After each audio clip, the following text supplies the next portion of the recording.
හැමදේම ගැන හැමදාම අප්ඩේට් වෙන්න ආස ඔයාලව සුබ දවසක් කියලා පිළිගන්නවද සියොන් YT YouTube channel එකට.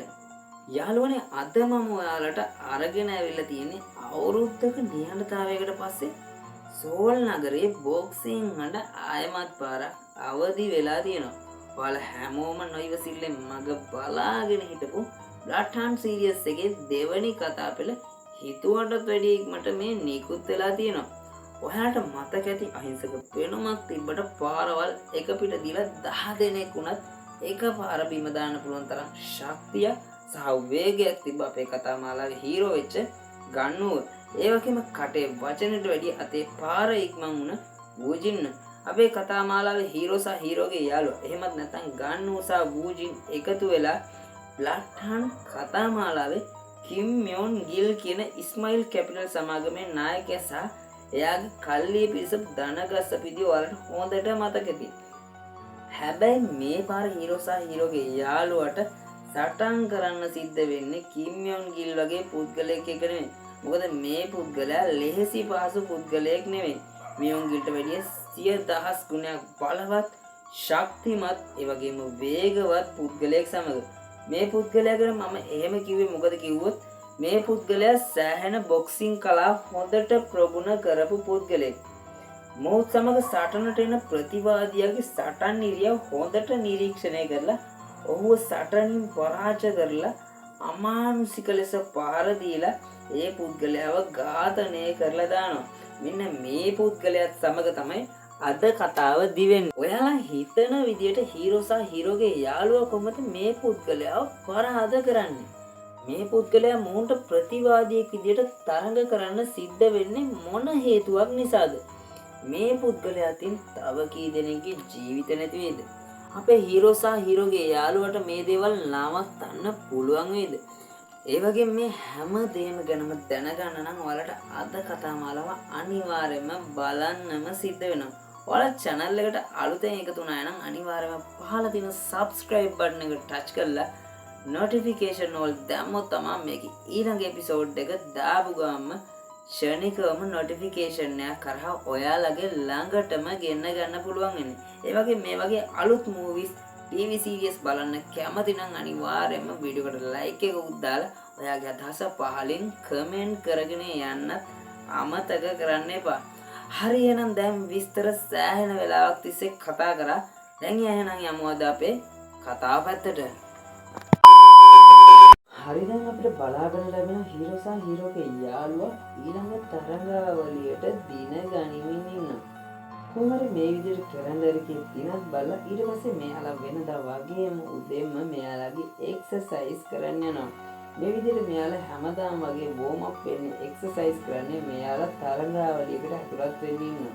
මේ විදිහට තරඟාවලියකට ඇතුළත් වෙනවා නම් මෙයාලට තරඟාවලියට ඇතුළත් වෙන්න යම්කිසි බර ප්‍රමාණයක් එහෙමත් නැත්නම් weight එකක් තියෙනවා. මෙන්න මේ weight එකට සරිලන ආකාරයට මෙයාලගේ ශරීරය අඩු වැඩි කරගන්න අවශ්‍ය කරන නිසා තමයි මෙයාලා හැමදාම වෝම් අප් වෙන්නේ එක්සර්සයිස් කරන්නේ. කොහොම හරි මෙන්න මේ විදිහට මෙයාලා වෝම් අප් වෙලා එක්සර්සයිස් කරලා දවල් වෙන්න හීරෝගේ අම්මගේ ආපන ශාලාවට යනවා. කොහොම හරි මේ වෙද්දි හීරෝගේ අම්මා වැඩ කරන ගමන් ඉන්නවා. කොහොම හරි ඇනෝම් කීපයකුත් අරගෙන තියෙනවා.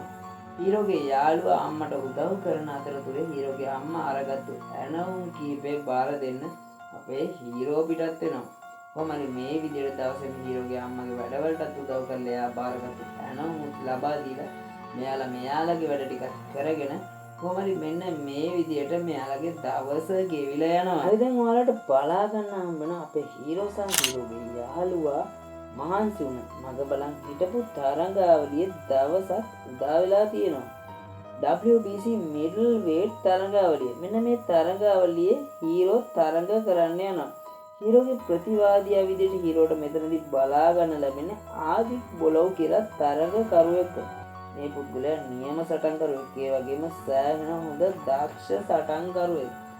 මුලදී කිව්වා මතක ඇති ඔයාලට තරගෙට ඇතුළත් වෙන්න බර ප්‍රමාණයක් තියෙනවා කියලා. මෙන්න මේ බර ප්‍රමාණයක් බලලා මේගොල්ලෝගේ හදා ගන්න ඕනේ මෙයාලා ඇතුළත් කරන්න අවශ්‍ය කරන දේවලුත් ඇතුළත් කරලා දැන් මෙන්න මේ විදිහට තරංගේ පටන් අරගෙන තියෙනවා. මුලදී ඔයාලට බලා ගන්න හම්බෙන අපේ හීරෝ හොඳටම ගුටි කන විදිය. ඇයි මේ විදියට හීරෝ ගුටි කන්නේ? හීරෝට පහර දෙන්න පුළුවන්කමක් තිබිලත් හීරෝට සටන් කරන්න පුළුවන්කමක් තිබිලත් ඇයි මේ විදියට හීරෝ ගුටි කන්නේ? මේ විදියට කරන්න යම්කිසි හේතුවක් තියෙනවා. මොකද අපේ හීරෝ සහ හීරෝගේ යාළුවා මෙතනදී ප්ලෑන් එකකට අනුව තමයි මෙයාලා මෙතන වැඩ කරන්නේ. පළවෙනි වටේදී අපේ හීරෝ ප්‍රතිවාදියාගේ එහෙමත් නැත්නම් ආදිග්ගෙන් හොඳටම ගුටි කන්න තමයි ප්ලෑන් කරලා තියෙන්නේ.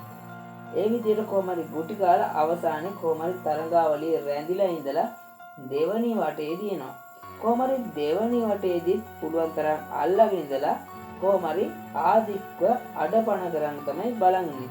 කොහමරි එයාලා හිතුව විදිහටම පළවෙනි වටේ සහ දෙවනි වටයත් තරඟ කරලා ආදික්වත් දැන් දෙවනි වටේදී අඩපණ කරලා තියෙනවා. ඔයාලට බලා ගන්න ලැබෙනවා ඇති.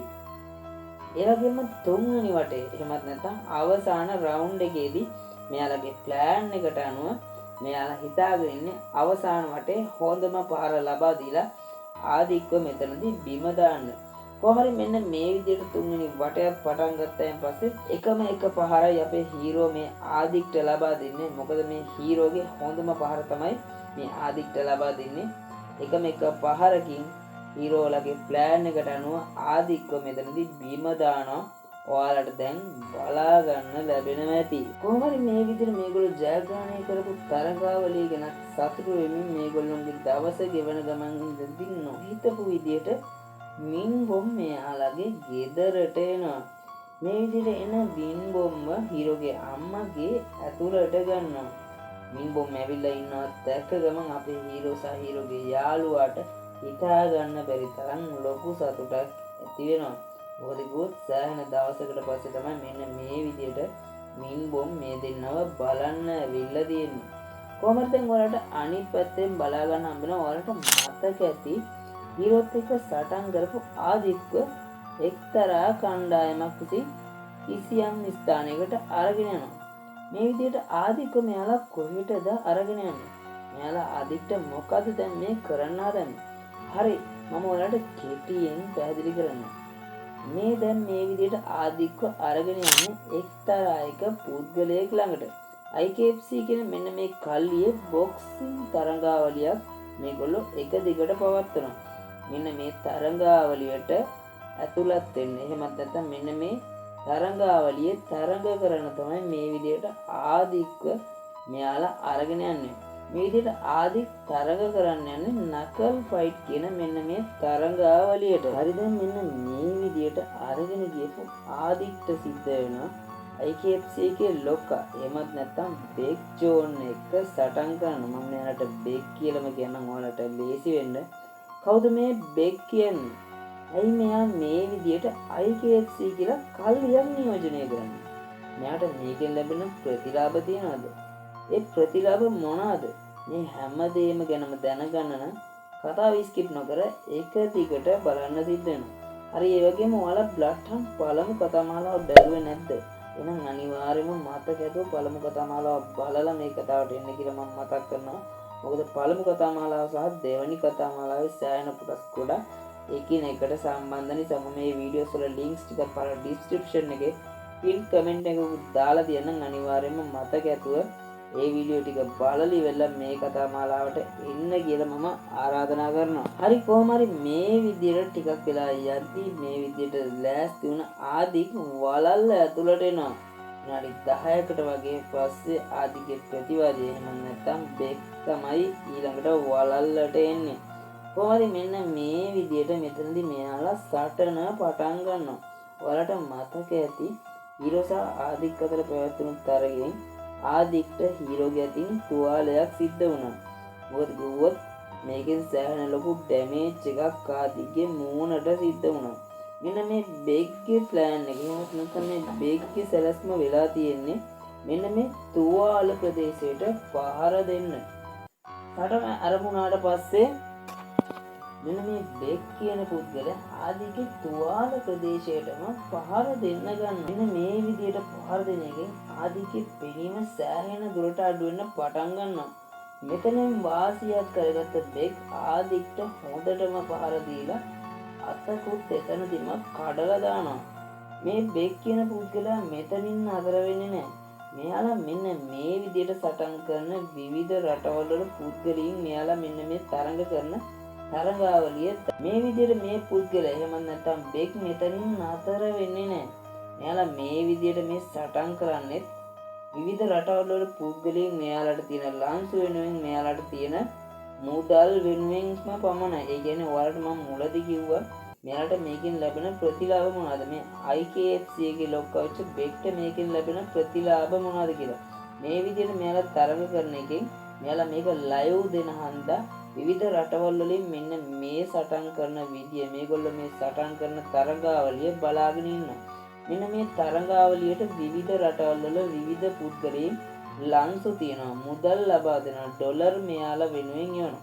මෙන්න මේ දේවල් වෙනුවෙන් තමයි මෙයාලා මේ විදියට සටන් කරන්නේ. කොහොමද ගොඩක් වෙලාවට මේ විදියට පවත්වන එක් තරඟාවලියකින් පමණක් මෙයාලා ඩොලර් මිලියන් 600ක් 700ක් පවත් ලැබෙන තරඟාවලිය තියෙනවා.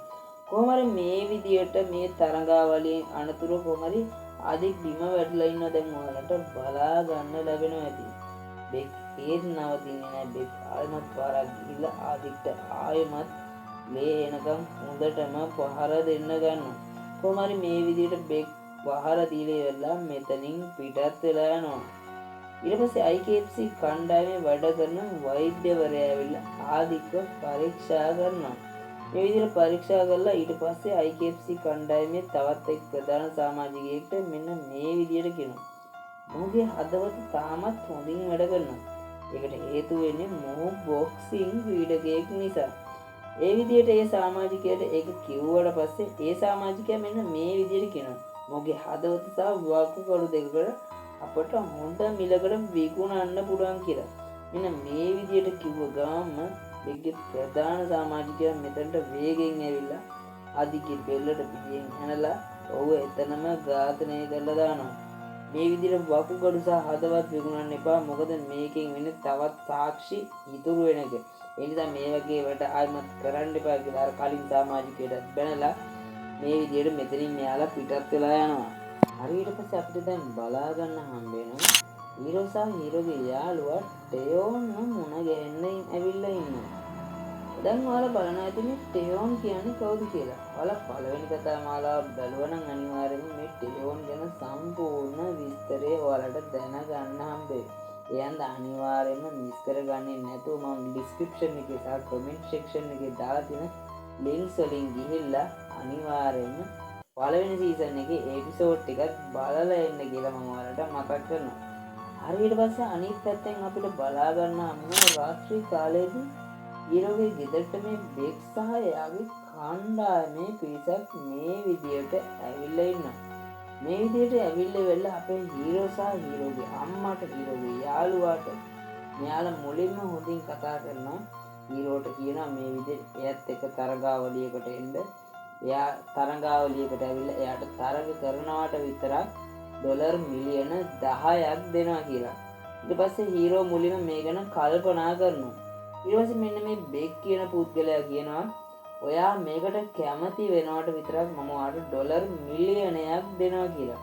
මේ විදිහට කිව්වන් පස්සේ මුලින් හීරෝගේ හිතේ කැමැත්තක් නැති වුණත් පොඩ කැමැත්ත ඇති වෙනකොටම හීරෝගේ අම්මා ඇවිල්ලා මේ බෙක්ට සහ එයාගේ කණ්ඩායමේ පිරිසට බයිනවා මේ විදිහේ සල්ලි අපිට අවශ්‍ය කරන්නේ නැහැ. මෙච්චර ලොකු මුදලක් අපිට මොනවා කරන්න මේ වගේ ලොකු මුදලක් අපිට අවශ්‍ය කරන්නේ නැහැ. අනික හීරෝ මේ තරගෙට එන්නේ නැහැ කියලා.